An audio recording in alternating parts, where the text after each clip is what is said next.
Warriors recognize warriors, I suppose. I watched out of the corner of my eye, my professor's words, "Everything is an experiment," still in my mind, while Boatswain and David fell quickly into talking shop, discussing some of their tours of duty and workout routines. Thankfully, with my multiple ears, processing Lisa's instructions proved very easy, filling out my request for logins, taking a photo. Some things were so hauntingly familiar, like a shadow of our processes back home. I quickly caught Lisa off guard. "So then we process these documents through the Ramses." She was explaining to me, but I immediately interjected. My hearts all raced at once like I was chasing that blasted tennis ball again. "Yes, I understand," I said, and my fingers flew over the pad, tapping buttons and eyeing the split-screen system while I processed the autofill. I quickly brought up a spreadsheet and said, "But that presents a problem. If you look at cell B42 on the other document, that will put this soldier over his leave total, and he was due to take a fitness test a few days after that, and I didn't see him on the other roster as having taken the last one." Lisa frowned and stood beside me. She put her hand on the back of the chair and leaned over my shoulder. She smelled vaguely of lilacs, I noticed, and she let out a derisive snort. "I'll be damned." She straightened up a little. "Hey, David, when was the last time Private Morris took a fitness test? According to what the new guy just found, it looks like he's skated out on at least the last two, probably more by gaming the vacation system." David pursed his lips when he looked over at me, a glint in his eye as he looked me over again, as if it were the first time. "That right? 1 second." I waited in quiet patience while he pulled up some information and then began cursing up a storm. "Lazy son of a... Hey, Lisa, show him where to pull up the rec." She shook her head, cutting him off. "He's already found it." She sounded almost awed, and I could feel her eyes boring into the top of my head. "Have you used this system before?" she asked with utter incredulity in her voice. "No, it's just the logical structure. It's kind of like ours." I explained, and then pointed to the new document I pulled up. The naming convention was what I expected, sorted by date, company, and location. "Private Morris, Charles C. has taken 6 vacations, cross-referencing it against outside missions on your assembly notes. This pattern dates back 5 years since his initial arrival. I'm guessing that isn't normal?" The way David's face darkened with anger, I was sure I guessed correctly, but he was looking at me with new respect. "How the hell did you do that?" he asked. "He's Dlamison. We're efficient." Bosun explained on my behalf. "You know, if you put all this into a uniform database, you could easily cross-reference this kind of information and identify the problem before it becomes persistent," I suggested and swiveled my chair around to face David directly. "I could do it for you if you like. Depending on how large your information is, it could take anywhere from a few hours to a few weeks, but it can be done." "That's a yes from me," David answered. "Consider the job yours." He snapped his fingers and pointed his finger at me. 3 days per week if you're a student here." "I am, or I will be in a few hours," I explained, and I think his face was almost disappointed when he learned that, but he didn't object. "I should actually take you over to the admissions office now. They'll be bogged down and take forever if you don't catch them early." Lisa cautioned me and looked at David for permission. She fluttered her eyes and he let out an exasperated sigh. "Yeah, fine. Take him over there," David answered. "It's more efficient that way," he said, and waved me up from my new desk. It had barely been 2 hours, but I was already fairly sure I would like my new job. Bosun made a brief farewell and followed behind me while Lisa led the way over the campus. This part at least I was sure I could have managed without her. The directions were very clear, and there was a large admissions sign in red and white above the stone steps. "It is here that I stopped." Lisa didn't realize it at first. She went several paces further before becoming aware that I wasn't following her. I had my datapad out and began writing. The steps of stone had words etched into them, words I considered important, not just because of their placement, but because of what they were. Every intelligent race develops a value system, ethics of some sort. A study of human ethics was more complex because their ethical history is so complicated. However, a few values at least seem to transcend time and culture. Considering that these steps were now centuries old, predating even human space travel, it was telling that the values inscribed on the facing side of each step were still there. I wrote them down to ensure I researched it more later, and took several photos which you will find in the back of this volume as Figure 15. 1. What startled me, if startled could be said to be the word, was how similar these values were to our own, not only in practice, but in display. Of all the species I've studied, only Dlamisa and humans tend to etch their words permanently into stone, even after the invention of more disposable and easier methods of record-keeping such as paper, parchment, vellum, or other equivalents. Stone has a sense of permanence, unchangeability. Once there, it is there forever, or at least long enough that it doesn't matter that it's not truly eternal. Seeing values like fidelity, patience, diligence, and honesty etched into stone at one of their institutions of higher learning in such a way that anyone ascending those steps would know what the institution stood for. It was heartening to me, and I heard the wagging of Bosun's tail behind me as he read the same words and felt the same sense of approval as myself. The more I thought of it when I finally resumed walking behind the patient Lisa, the more credibility I gave to the idea of a kind of coevolutionary principle, a shared origin to all the living species of the galaxy, but I was still years away from the studies needed to even test the idea. But by this time, yes, the studies were in my mind and were already starting to take shape. I still considered the Zenti stories of humans being an unnatural species to be pseudoscientific bunk, of course. But a shared origin? That was at least not impossible. The doors were antiquated in that they were simple glass and swung manually, no automated systems controlled entry, and I was confronted by an unusual layout. More glass-walled offices with a round design with office workers sitting in various locations where applicants or existing students could come up and speak directly, and a row of cushioned chairs in the University of Louisville colors lining the wall. Thankfully, Lisa's forethought got myself and Bosun in, while those long rows of waiting chairs were still empty. The fact that the row was 20 in length with more just outside promised long waits at other times. Riding the wave of my good luck, as soon as Lisa opened the door for me, I went straight to the long round desk and toward the nearest employee, an older man with a balding head, gray hair, and while he was a bit overweight as age took him, he still had a vigorous gleam in his eye. He did give me a once-over. His eyes went up and down my full height, though he almost scooted back when he saw Bosun right outside, waiting patiently. "My escort," I said, tilting my head toward where the giant Dlamison security guard stood. "Right. I saw you on the news. You're shorter in person," he said, and grabbed a document from his desk that was just out of my view. He put it up on the counter and slid it over to me. "This is the new form for admissions. Make sure you put planet of origin in red ink, and then in green ink. Mark this spot." He pointed to another section of the paper, "for any dietary restrictions or special requirements you have." I was surprised enough to see that the document was actually on paper. Strangely enough, some humans seem to innately be able to read the thoughts of others, or at least my own species as much as theirs, and he didn't wait for me to ask my question. "We haven't had time to adapt our digital filing system yet, in a few weeks maybe, but you're the first alien to attend school here." "I suppose I would be," I acknowledged, and he added immediately, "Normally we would require that you meet with an academic advisor, but from what we hear you've been a student for longer than most of us have been alive, and as a special accommodation since you're not seeking a degree from us, only studying, you are allowed to take any class or subject you like, regardless of prerequisites." My tail wagged so hard that it was pummeling Lisa's leg well before he even slid the datapad over to me with the course listing available. "Here you go. Pick what you want and just write them on your form. I'll input the data manually and will message your data ID the course schedule."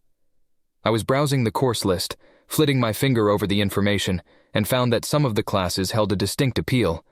Western Civilization from 1850 to 2000, Anthropology 300, Chinese Art after 2200. The list of options went on, and each course description came with a brief bio link to the professor.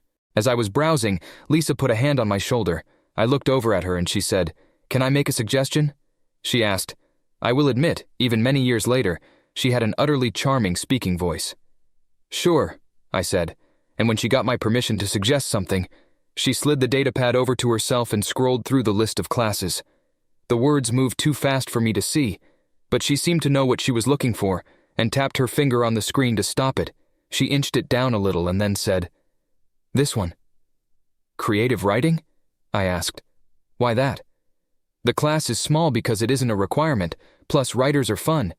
You know they can tell a good story, and you're here to study people, right?" She rested her arm on the surface of the counter above the employee's desk and crossed one foot over the other. I nodded to her question, but I doubt she noticed. She was a very fast talker, not one to slow down for much. So you can study dead people and ancient history, and sure, that's fine, but you want to give a good study of humans that will help the rest of the galaxy's intelligent races understand humans, so why not study modern humans? The stories we tell today are the things that concern us today. That's the cutting edge of modern culture. Modern music, modern art, modern writing and videos and simutech, not dead people. She made a powerful argument, and then she added, "Oh, and I'm in that class, so hey, at least one friendly face will already be there." That clinched it. A small class, a friendly face, and the promise of a good time. I tapped the box for creative writing 101 and another for Kentucky authors of the 21st century, and handed the datapad back to the employee. "All right," he muttered, while he typed something else up just out of view. The clack of keys indicating his actions continued for another minute before he said, "There's only one small problem." "A problem?" I felt my air sacs tense up in my chest. "These classes include some field outings, tours. They're not covered by your embassy. If you want to go, you either have to pay out of pocket or by the school through the volunteer program." He explained, and again he saw my expression and seemed to know what I was about to ask. "There's things around the school that need doing. Volunteer for those and the school waives the outing costs. Nothing too stressful," he emphasized. "Trim the fruit trees, take care of water at the football game, help support some of the campus clubs by helping them with activity setup, that sort of thing." "Pick the water boy job," Lisa said at once. "You get in free to the games while you work for the team." She winked at me when she said it, and I knew enough about humans thanks to their films to know that a wink meant a lot of different things, but usually favorable to the person being winked at. "I'll do that then," I said, and then he pointed me over to another chair. "Sit right there and look at the camera," he said, and finished typing something on his screen. He grunted as he pushed his sizable body upright and half-waddled over to the camera. I stared straight ahead while he fiddled with the little black camera device. I'd say smile, but I did the next best thing. I opened my mouth a little and cocked my head with my ears down. I got the reaction I expected. The old man broke into a massive smile that seemed to take up most of his face before he said, "Perfect," and pushed the button. I was briefly blinded by a flash. Then while I was blinking and trying to restore my vision, he finished up his task on his system. It took a few seconds to get my vision back, and when I did, I saw he was placing a plastic ID on the counter. "All right, you're enrolled. There is your student ID. It'll get you some discounts in the city, entitle you to 3 meals per day at the dining facility, and get you into any class building on campus." I looked at my ID and read it out. Bailey Walker. I wasn't quite sure what to say to that, given that my species didn't have family names in the usual sense, but I wasn't displeased with it. I put it into my pocket and waited while Lisa said a brief farewell. "Come on, I'll show you where the stadium entrance is.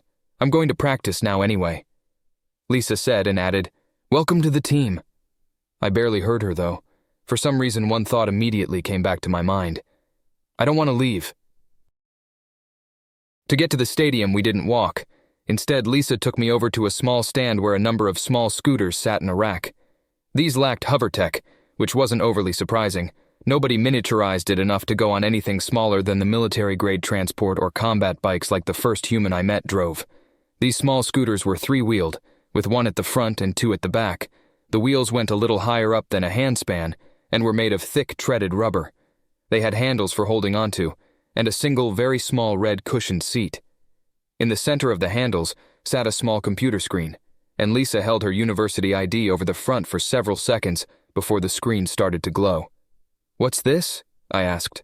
I could guess, but as Bosun was with us, it seemed better to ask than to force him to speak out on his own. In my own observation, he was adapting fairly well to life on Earth, but he was still a Dlemison soldier, and as such he wasn't used to asking questions before being asked if he had any. So, to keep him up with the rest of us, I asked for him. "Complimentary," she said. "The school provides these for student use to get around campus faster. It keeps automobile usage to a minimum, and we can keep more trees and plants around with only paths to worry about. If you ever drive here, you won't need to use your car again until you're ready to leave. Go on, hover your card over another one of these," she said, and slid the scooter away when she heard the click of a latch releasing. I did as she said, and when I heard the click of the security latch again, I rolled mine out as well. "Now do it again. Every student gets 3 guest passes before they have to pay. She explained, and I did it again for another scooter, which Bosun grabbed with a reluctant look between myself and the little red and white vehicle. So now you just pick your location on the screen. It'll take you anywhere on campus, whether you want to go to Gottschalk Hall for history class, or in our case. She scrolled her finger on the screen and then tapped the spot for Cardinal Stadium. To the stadium. Just stick it in the charger when you get there to keep it ready to go. I imitated her gesture on the screen and soon found the stadium. No sooner had I tapped the green and white lettering than a picture replaced the words asking for confirmation. I tapped yes again, and then a path came up which traced out my route, not over roads, but over paths. You don't need to drive these, they're autopilot, so just sit, hold on, and enjoy the ride, Lisa said, and nestled herself comfortably on the cushion. Just grip the handle to start, relax your grip to slow down, the lighter your hold, the less power it gets, and release to stop. Questions? She asked, as Bosun and I mimicked her and got on. The thing sank into its springs somewhat when Bosun took position, and he hunched over a little to hold the handlebars. His ears went down as he stared suspiciously at the computer screen. Are you sure this is safe? He asked.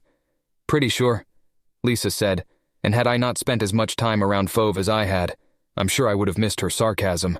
She then clenched her hands down on the handlebars, and with an electric hum, her scooter took off. I could feel Bosun's eyes on me. It was almost accusing. As if I should have seen this coming, all I could do was mumble, sorry. What else was there? From a Dlamacin perspective, this had to seem insane. The little conveyance had no safety harness, and we didn't even have helmets or protective gear. I was fairly sure that was something we probably should have had, but we didn't. Before Lisa could get too far ahead, I clenched the rubber handlebar grips and took off after her. Seconds later, I could hear Bosun at my back. I knew I'd have to apologize to him again later. Springing unsafe activities on Dlamisa is very bad form, but even I hadn't seen this coming. I really had to wonder, was my time among humans making me far more comfortable with casual risk? My reverie was interrupted when I heard a gleeful "Roo" at my back. All right, so maybe no apology will be necessary after all, I thought and looked over my shoulder. Bosun's maw was wide open, and he was biting at the air as his scooter zipped along, chasing me down. He was hunched forward to make himself more aerodynamic. Thanks to his weight, I still didn't think the black furry behemoth was going to actually catch up, but he was making an impressive effort. I admit, I enjoyed the ride thoroughly myself. The path we took was smooth and painted over in a bright red shade, while the other half was a bright chalk white. And though I saw there were a number of pedestrians, they only walked on the white path, leaving the red for scooter users. Thanks to the fact that I weighed around what Lisa did, when I leaned forward in the same manner as Bosun, I started to catch up. The path was wide enough for 2 at once on a single color, and we weren't going too fast. Perhaps a little quicker than a fairly quick run, so this made it easy to converse. I wondered if there was a cultural significance to riding on red and walking on the white, and asked about it. When it comes to humans, symbolism and tradition can be found all over the place, so much so that even they don't realize it sometimes. I had little hope that she knew, but given that she mentioned the history department as her go-to example, perhaps I shouldn't have been surprised at her answer. Yes and no, she told me. It goes back to when these were first rolled out. She tapped the scooter with her left hand, and then resumed her grip. The paths weren't painted then. The school just asked people to be earth-conscious and not drive as much. Fuel was really expensive back then, but there were people who were all like, nope, I can't walk that far and I'm not using one of those ridiculous things. They kept up the driving and kept pushing the university to get them fuel discounts so they could do it. The story goes that a group of men, as a prank, started using parking garages as hookups with other men.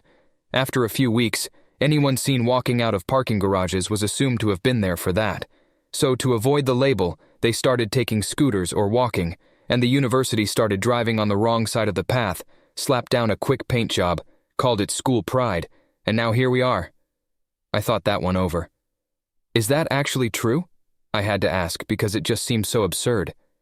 Lisa didn't answer right away, but she also didn't laugh at my question. Finally, she said, I can't say for sure. A few hundred years ago, there was a part of the population that was super concerned about how into women they looked, and there were times when men who liked men would just mess with them, making them think some antisocial behavior was a signal that he was into other men. It became kind of a game, and it just kind of died out as attitudes changed. Of course, she chuckled a little. It was centuries ago. I'm sure a few stories got made up. But we do know of at least a few instances where bigotry was weaponized to normalize prosocial behavior. You are a very sneaky species, I said, and it was almost admirable in the way I said it. Lisa only gave me a sly little smile while our scooter zipped along and rounded a long, slow bend. You know it, she said as the stadium started to loom into view, and Boatswain's roo picked up again as the slight downslope let him go just a little bit faster.